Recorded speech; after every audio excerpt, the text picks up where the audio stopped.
Find exercise 1.1 F का question number 4 का पहला कि find the rational number A and B. Rational number निकालना और ये बी का मान सच है। तो ये पहला दिया हुआ है √2 - 1 बाय √2 + 1। इसको क्या करेंगे कि √2 - 1 बाय √2 + 1 को रेशनलाइज कर देंगे। तो यहाँ प्लस है तो माइनस कर देंगे। √2 - 1 बाय √2 - 1। अब ये हो गया √2 - 1 होल स्क्वायर हो जाएगा। क्यों हो जाएगा? क्योंकि दोनों माइनस में, इसलिए √2 - 1 का होल स्क्वायर। और ये √2 का स्क्वायर और -1 का स्क्वायर। अब क्या हो गया कि a - b होल स्क्वायर का फॉर्मूला क्या हो जाएगा? a square plus 2ab plus b square a square minus 2ab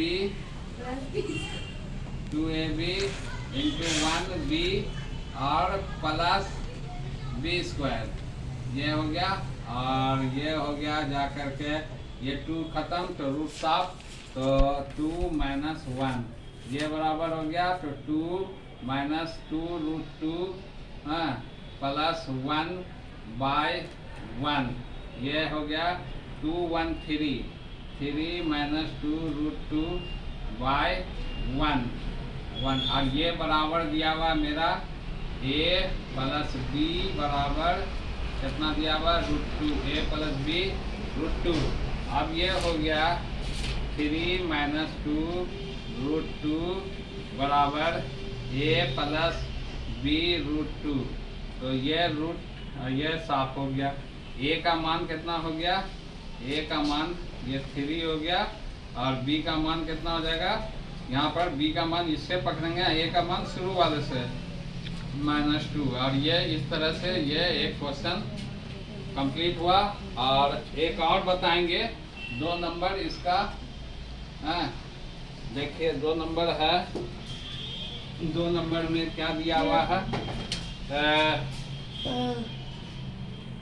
2 -√5 bye 2 + √5 बराबर a √5 + b ये दिया हुआ। अब इसको क्या करेंगे कि ये भी उसी तरह से लिखेंगे 2 - √5 बाय 2 + √5।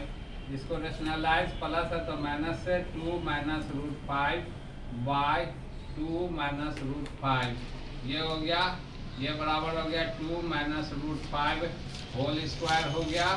और ये बराबर हो गया बाय में 2 का स्क्वायर और प्लस माइनस √5 का स्क्वायर। अब क्या हो गया कि अब a - b स्क्वायर का होल स्क्वायर। तो a स्क्वायर -2 इंटू a का मान 2 b का मान √5 और प्लस √5 का होल स्क्वायर ये हो गया। अब बाय 4 - 5 ये हो गया। अब ये बराबर हो गया 4 - 4 √5 प्लस 5 ये -1 ये बराबर हो गया 9 - 4 √5 बाय 1 -1। और ये बराबर हो गया a √5 प्लस b ये इतना है। अब ये माइनस ऊपर आ गया तो -9 और माइनस प्लस 4 √5 और बराबर हो गया a √5 प्लस b ये a है। ये हो गया। अब ये हो गया √5 कट गया। a का मान कितना हो गया? a बराबर हो गया -9 और b बराबर हो गया 4। ये इस तरह से ये कंप्लीट हुआ। और आगे भी बताया जाएगा। अगर वीडियो पसंद पड़े लाइक कीजिए, सब्सक्राइब कीजिए। Okay bye.